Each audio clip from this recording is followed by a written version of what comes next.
I will be arguing that the unethical use of enhanced interrogation techniques fairly works and humanizes prisoners while being counterproductive.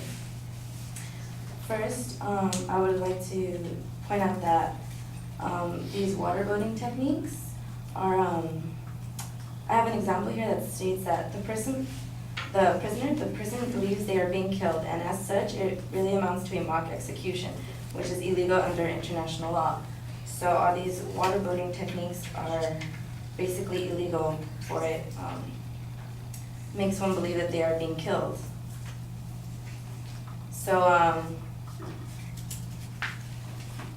I found that the interrogation techniques do not work as well because they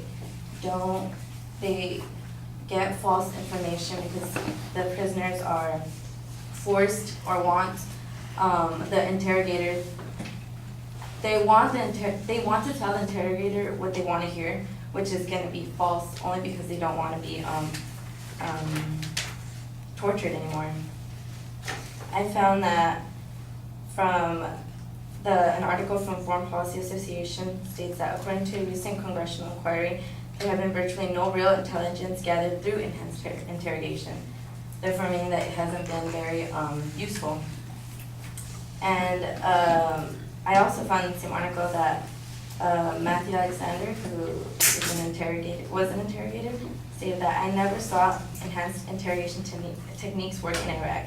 In every case, I saw them slowing us down and they're counterproductive.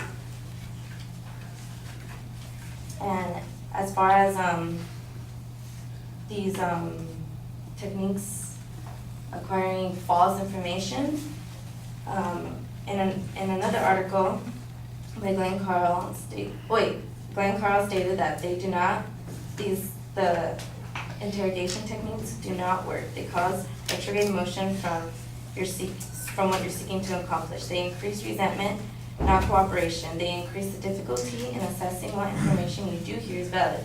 They increase the likelihood that you will be given disinformation and have opposition from the person you are interrogating across the board.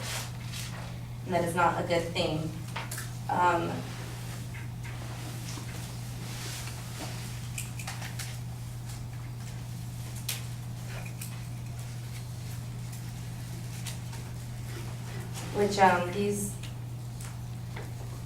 These torture tactics can, according to the same article from the Foreign Policy Association, torture can radicalize its victims. If they have not been extremists before, some may be pushed in that direction as a result of the mistreatment at the hands of American government. Therefore, torture may exacerbate the threat of terrorism.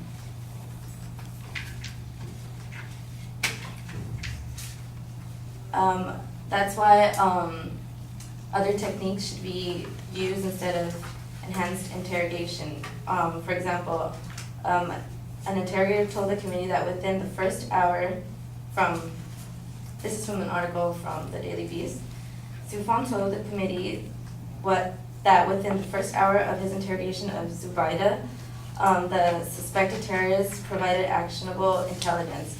But once the CIA contractors took overran, used harsh methods, Zubaydah stopped talking.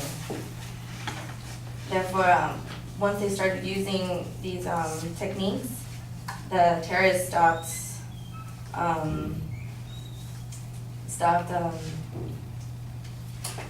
giving information. And as far as these terrorists, I found from the same article too, from Schneiderman, terrorists are trained to resist torture. Being attacked by dogs, being sodomized, and having family members raped in front of them are some of the things they are physically and mentally prepared to endure. Therefore, these terrorists have an idea of what they're getting themselves into. So when they're getting interrogated, they're